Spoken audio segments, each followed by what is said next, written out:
कभी कभी कुछ रास्तों पर चलना किस्मत नहीं, एक साजिश होती है। ये कहानी 32 साल के समीर की है, एक ऐसी रात की जिसने उसकी पूरी जिंदगी बदल दी। उस दिन समीर की शादी की सालगिरह थी।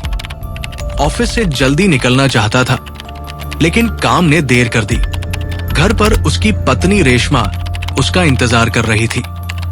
वो उसे सरप्राइज देने वाला था, पर किसे पता था किसे सरप्राइज मिलने वाला है। जैसे ही वो बस स्टैंड की तरफ चला, बादल अचानक से गरजने लगे और मिनटों में तेज बारिश शुरू हो गई। समीर पूरा भीग गया। वो अपना सूट के सिर पर रखे बस का इंतजार कर रहा था। तभी उसके सिर पर गिरती बारिश की बूंदें अचानक रुक गई। उसने साइड में देखा, एक आदमी अपनी छतरी का आधा हिस्सा उसकी ओर किए खड़ा था। वो आदमी अजीब था, काले ग्लव्स, काला चश्मा और सिर पर काली टोपी। समीर ने मुस्कुराकर थैंक यू कहा और तभी वो आदमी धीमे से बोला, ये दुनिया भी ना अजीब है, कहीं बारिश है तो कहीं सूखा, कहीं जिंदगी तो कहीं मौत। समीर को अजीब लगा, लेकिन उसने मुस्कुराकर सिर हिला दिया। उसी वक्त उसका फोन बजा। जैसे ही समीर ने जेब से फोन निकाला, वो फिसलकर जमीन पर गिर गया। जैसे ही वो झुका उसे उठाने, उसकी नजर उसके पैरों पर गई, लेकिन वहां पैर थे ही नहीं। हाँ, उस आदमी की टांगे नहीं थी। वो आदमी हवा में झूल रहा था। समीर के होश उड़ गए, लेकिन उसने खुद को संभाला, फोन उठाया और चुपचाप थोड़ा दूर खिसकने लगा। उसने इधर उधर देखा। पूरा बस स्टैंड अब खाली था। आसपास कोई इंसान नहीं, केवल वो और वो आदमी। बारिश और तेज हो गई। समीर अब डर के मारे कांप रहा था।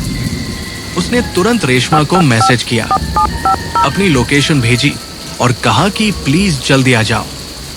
लेकिन उसी वक्त उस आदमी की आवाज फिर आई, रेशमा को यहाँ बुलाना ठीक नहीं होगा।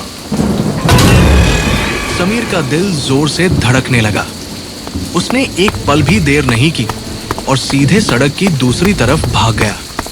भागते भागते उसकी सांसें फूल गई। वो एक बेंच पर बैठ गया, लेकिन जैसे ही थोड़ी राहत महसूस हुई, उसके सिर पर बारिश फिर से रुक गई। उसने साइड में देखा, वही आदमी उसी छतरी के साथ फिर से उसके बगल में बैठा था। अब की बार समीर की चीख निकल गई। वो बेंच से उठा और फिर से दौड़ने लगा। अब बारिश में धुंध भी शामिल हो चुकी थी। बिजली की कड़क उस चीखों को दबा रही थी। आगे कुछ ही दूर पर बिजली की चमक में समीर ने देखा, वो आदमी इस बार रोड के बीचों बीच खड़ा है, हवा में आधा तैरता हुआ। और फिर उसने चश्मा उतार दिया। उसकी आंखें पूरी तरह से काली थी और उनसे खून बह रहा था। उसी वक्त पीछे से बस का हॉर्न बजा। पीछे मुड़कर देखा, भीड़ उस बस की तरफ भाग रही थी। समीर को लगा बस में चढ़ जाना ही अब जान बचाने का तरीका है। वो भी दौड़ा, लेकिन जैसे ही भीड़ से टकराया, वो धक्का मुक्की में नीचे गिर गया। लोगों के पैर उस पर पड़ने लगे। वो उठ नहीं पाया।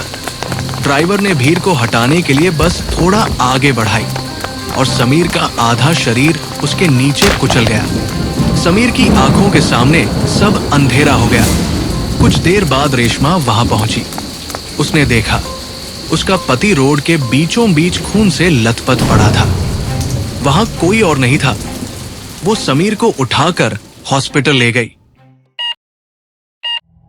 डॉक्टरों ने समीर की जान तो बचा ली, लेकिन उसके पैर अब हमेशा के लिए चले गए थे। जब समीर ने लोगों को अपनी कहानी बताई, किसी ने यकीन नहीं किया। लेकिन रेशमा ने जब उस बस स्टैंड से जुड़ी खबरें पढ़ी, तो सच्चाई सामने आई। पता चला कि ठीक 10 साल पहले वही एक आदमी की मौत भीड़ में कुचले जाने से हुई थी। और तब से हर साल मॉनसून में कोई न कोई उस बस स्टैंड पर वैसा ही हादसे का शिकार होता है।